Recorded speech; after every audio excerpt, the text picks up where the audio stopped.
In this video, I'll show you 10 things you didn't know about Cobblemon. For those who don't know, Cobblemon is a Minecraft mod that implements Pokemon into the game, just like Pixelmon. The only difference being that the Pokemon models in Cobblemon are more blocky, therefore fitting more the world of Minecraft. Starting off the list, we got a new Apricorn feature introduced in patch 1.3.1. Apricorns can now be smelted in a furnace, but then instead of being used to craft Pokeballs, they will give you dyes. Note that after smelting them, there is no way to get back the Apricorn, so smelt them with caution. A feature in Cobblemon is that you can have Pokemon on your shoulders. You can do it by right-clicking on a Pokemon that you own while holding Shift, and from the menu that appears, you should click the top left icon.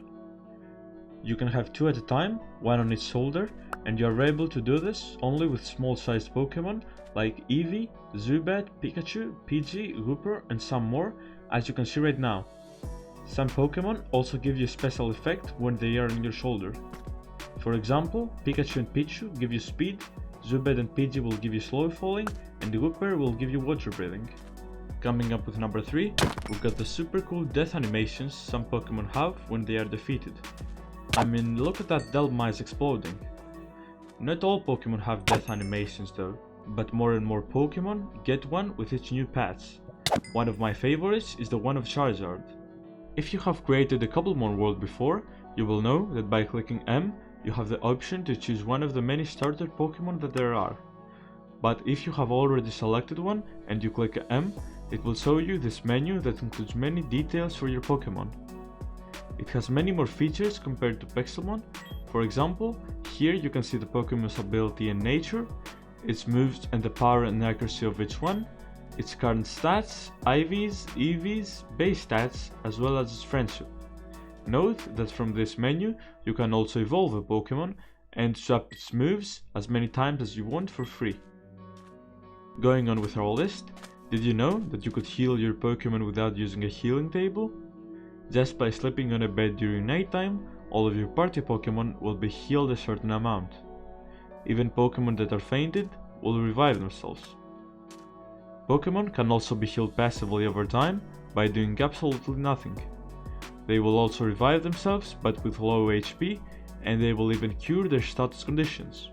You might have thought yourself that water-type Pokemon cannot drown. I mean, how could they? Some of them are literally fish. But you surely didn't know that fire-type Pokemon are unaffected by lava and fire. I think that everyone should know the basic recipes that Cobblemon has to offer, like the one for the standard Pokeballs or the link cable, which is used to evolve Pokemon that require a trait to do so. I will have a link for a more in-depth guide for both in the description below.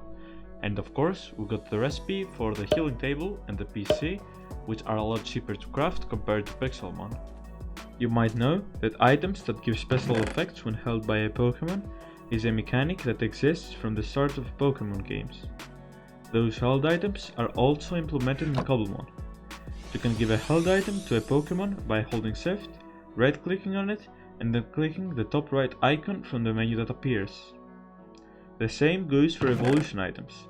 Both of them can be crafted with their respective recipes, but some can only be obtained by defeating wild Pokemon that need their specific evolution item to evolve.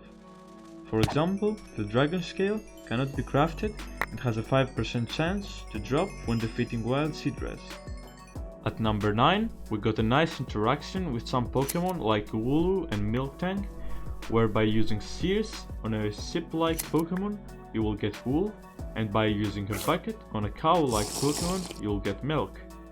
Last but not least, Cobblemon has added a new set of achievements in the game that range from simple ones like harvesting an apricorn or crafting a Pokeball to really hard ones like the one where you need to catch a shiny Pokemon. My favorite one is the Pokeball Maniac, in which you need to craft every single Pokeball in the game. Thank you for watching this video. If you like what you saw and want to see more, make sure to subscribe to my channel for more Cobblemon content.